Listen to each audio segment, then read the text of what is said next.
فرمودەی ژمارە 32 اتقوا الظلم فإن الظلم ظلمات يوم القيامة واتقوا الشح فإن الشح أهلك من كان قبلكم حملهم على أن سفكوا دماءهم واستحلوا محارمهم. واتا پێغەمبەری خوا صلی الله عليه وسلم دەفەرمێ خۆتان بپارێزن لە ستەمکاری چونکە ستەم تاریکیە لە ڕۆژی دوایدا، و خۆتان بپارێزن لە چروکی و تەماعی زۆر چونکە چروکی و تەماعی گەورە زۆر کەسانی پێش ئێوەی بە هیلاکەت بردووە. وای لێکردن خوێنی یەکتر بڕژن و هەروەها حرامکراوەکانی یەکتریش بۆ خۆیان حەڵاڵ بکەن. وانە سوودەکانی ئەم فەرموودە داوا دەکات دوورکەوینەوە لە دوو سیفەت و دوو ئاکاری زۆر خراپ و ناشرین کە بریتین لە ستەم و ڕەزیلی و لە شوێنی ئەوانەدا خۆمان بە دادپەروەری و بەخشندەی و سەخاوەت بڕازێنینەوە.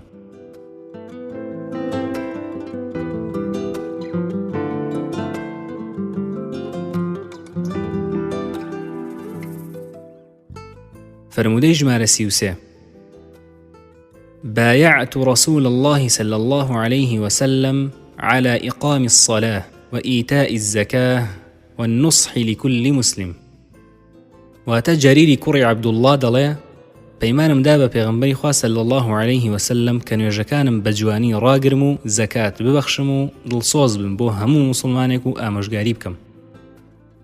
وانە سوودەکانی ئەم فەرموودە گرنگی ئامۆژگاریکردنی موسڵمانان کە لەگەڵ دوو پایەی گەورەی ئیسلامدا باس کراوە و پەیمانی لەسەر دراوە بە پێغەمبەری خوا صلی الله عليه وسلم.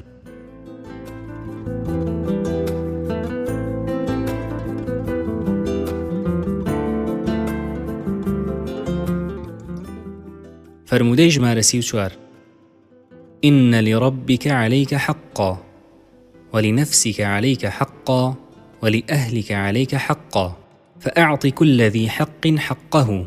فأتي النبي صلى الله عليه وسلم فذكر ذلك له فقال النبي صلى الله عليه وسلم صدق سلمان. واتە سلمان بە ئەبوو دەردای وت خۆی پەروەردگار مافی هەیە بەسەرتەوە و نەفست مافی هەیە بەسەرتەوە و خێزان و منداڵەکانت مافیان هەیە بەسەرتەوە، حەقی هەموو یەکیان بدە. کە چوونە لای پێغەمبەری خوا صلی الله عليه وسلم فەرمووی سلمان ڕاستی کردووە.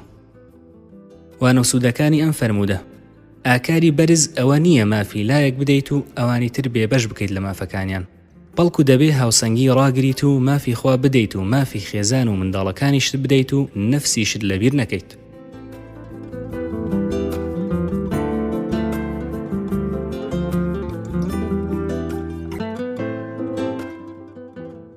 فرمودەی ژمارە 35 المؤمن القوي خير وأحب إلى الله من المؤمن الضعيف وفي كل خير احرص على ما ينفعك واستعن بالله ولا تعجز وإن أصابك شيء فلا تقل لو أني فعلت كان كذا وكذا ولكن قل قدر الله وما شاء فعل فإن لو تفتح عمل الشيطان.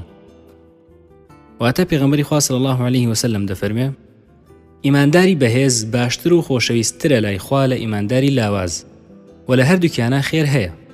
پەرۆش بە بۆ ئەو شتەی کە سوودبەخشە بۆت و هەوڵی بۆ بدە و داوای یارمەتی لە خوا بکە و نائومێد و بێدەسەڵات مەبە.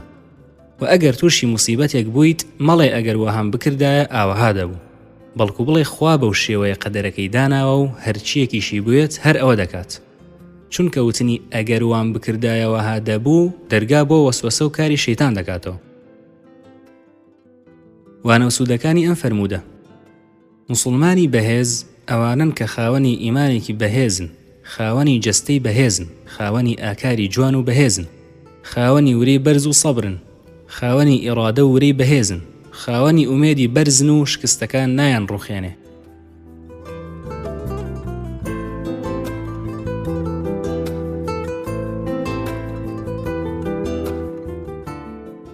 فرمودەی ژمارە 36 ثلاثة لا يكلمهم الله يوم القيامة ولا يزكيهم ولا ينظر إليهم ولهم عذاب أليم شيخ زان وملك كذاب وعائل مستكبر. واتە پێغەمبەری خوا صلی الله عليه وسلم دەفەرمێ سێ تاقم خوا قسەیان لەگەڵ ناکات لە ڕۆژی دواییدا و پاکیان ناکاتەوە و سەیریشان ناکات و سزای سەختیشان بۆ دانراوە.